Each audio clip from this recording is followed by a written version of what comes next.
Hi hello എല്ലാവർക്കും ആരൂസ് വേൾഡിലേക്ക് സ്വാഗതം. ആരാ എന്താ ഇവിടെ ആരാ കൊണ്ടുവന്ന് പ്രതിഷ്ഠിച്ചത്?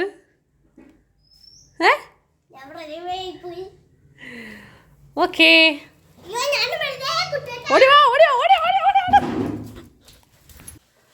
ഹലോ ഗായ്സ്, ഇന്നൊരു കുക്കിംഗ് വീഡിയോ ആണ്. അപ്പൊ ഇന്ന് കുക്ക് ചെയ്യുന്നത് നമ്മുടെ ആരൂസാണ്. ഇന്നെന്താണ് ഉണ്ടാക്കാൻ പോകുന്നത്? ചിക്കൻ മന്തി.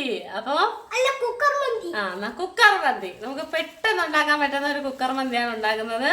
അപ്പൊ അതിനാവശ്യമായിട്ടുള്ള ചിക്കൻ. ഓക്കെ, ഇന്നത്തെ ഷെഫ് എന്ന് പറയുന്നത് ആരൂസാണ്. ഞാൻ ഉള്ളി പറഞ്ഞു കൊടുക്കും. റെഡിയാണോ?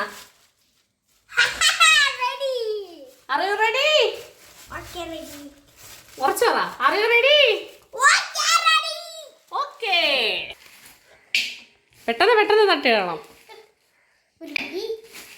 ഇത് ഇന്ന് തിന്നാനുള്ള മന്തിയാണ്, വർഷങ്ങൾ കഴിഞ്ഞിട്ട് തിന്നാനുള്ള മന്തിയല്ല കേട്ടോ സാറേ.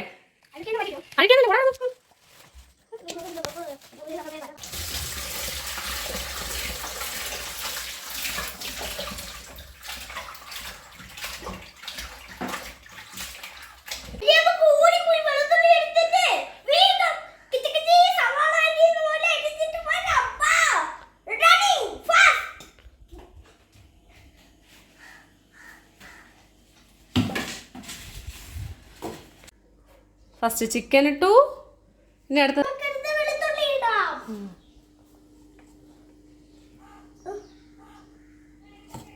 കുറച്ച് സോസ് ഒഴിക്കൂ. കുറച്ച്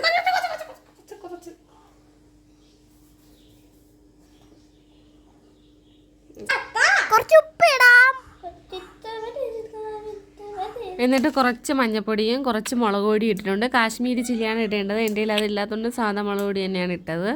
എന്നിട്ട് നമ്മുടെ സ്പൈസസ് ആയിട്ടുള്ള ഗ്രാമ്പൂ, കറുകപ്പട്ട അതെല്ലാം കൂടി അതിലേക്ക് തട്ടിയിട്ടിട്ടുണ്ട്. കുറച്ച് സൺഫ്ലവർ ഓയിലും കൂടി ഒഴിച്ചു കൊടുത്തിട്ട് നന്നായിട്ട് മിക്സഡാക്കി നമ്മൾ കുക്കറിൽ ചിക്കൻ വേവിക്കാനായിട്ട് അടുപ്പിലേക്ക് ചെറിയ തീയിൽ വെച്ചിട്ടുണ്ട്. ഒരു ചിക്കൻ വേവാനായിട്ട് ഞാൻ ഒരു 3-4 ഫിസിൽ എടുത്തത്, കാരണം ചെറിയ കുക്കർ ആയതുകൊണ്ടാണ്. അല്ലാന്നുണ്ടെങ്കിൽ ഒരു ഫിസിൽ കേട്ടതിന് ശേഷം അതിൻ്റെ അകത്ത് റൈസ് തട്ടിയിട്ട് കുറച്ചുകൂടി ഒരു ഫിസിലൂടെ അടിച്ചെടുക്കുകയാണ് ചെയ്യുന്നത്. പക്ഷേ എൻ്റെ കയ്യിൽ ചെറിയ കുക്കറാണുള്ളത്, അതുകൊണ്ട് ഞാൻ പിന്നെ വേറെ പാത്രത്തിലേക്ക് മാറ്റുകയാണ് ചെയ്തത്. അതുകൊണ്ട് ചിക്കൻ വേവാനായിട്ട് ഞാനൊരു 5-6 ഫിസിൽ കേൾപ്പിച്ചു. അപ്പോൾ അരി നന്നായിട്ട് കഴുകി എടുത്തിട്ടുണ്ട്. എന്നിട്ട് അതിലേക്ക് കുറച്ച് കുരുമുളക്, കുറച്ച് ജീരകം,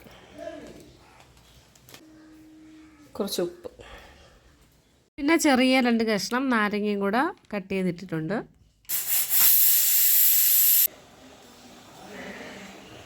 അപ്പോൾ നമ്മളെ ചിക്കൻ്റെ അവസ്ഥ ഇതാണ്. നമ്മുടെ അരിയും സെറ്റായിട്ടുണ്ട്. ഞാൻ വെള്ളം തോരാനായിട്ട് എടുത്ത് വെച്ചിട്ടുണ്ട്. അപ്പോൾ നമ്മുടെ കുക്കർ ചെറുതായതുകൊണ്ട് മന്തി എന്നുള്ളത് ചെറിയൊരു മാറ്റം വന്നിട്ടുണ്ട്. ഇതിപ്പം മന്തി ബിരിയാണി, ദം ബിരിയാണി പോലെ ഒക്കെ ആയിട്ടുണ്ട്. എന്നാലും കുഴപ്പമില്ല. അപ്പോൾ നമ്മൾ വേറൊരു പാത്രത്തിലോട്ട് ആക്കിയിട്ട് ചിക്കൻ അതിലേക്ക് തട്ടിയിട്ട് അതിൻ്റെ മുകളിൽ ചോറിട്ട് അതിൻ്റെ മുകളിൽ നമ്മുടെ മുളകും കുത്തി വെച്ച് അടപ്പ് വെച്ച് മൂടി കുറച്ച് നേരം ഒന്ന് ചെറിയ ഫ്ലെയിമിലിട്ടിട്ട് എന്നിട്ട് നമ്മൾ അടച്ചു വെച്ച് കുറച്ച് നേരം ഒന്ന് വേവിച്ചു.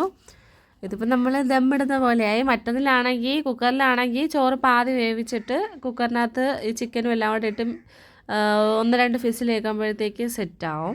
പക്ഷേ ഇതിപ്പോൾ നമുക്ക് അങ്ങനെ ചെയ്യാൻ സംവിധാനം ഇല്ലാത്തത് കൊണ്ട് നമ്മളിപ്പോൾ ഇങ്ങനെ കൊണ്ട് അഡ്ജസ്റ്റ് ചെയ്തു. അപ്പോൾ ഇതാണ് നമ്മൾ മന്തിയിൽ തുടങ്ങി ബിരിയാണിയിൽ അവസാനിച്ചത്. അപ്പോൾ വീഡിയോ ഇഷ്ടപ്പെട്ടാൽ ലൈക്ക്, ഷെയർ, സബ്സ്ക്രൈബ്. ടാറ്റാ.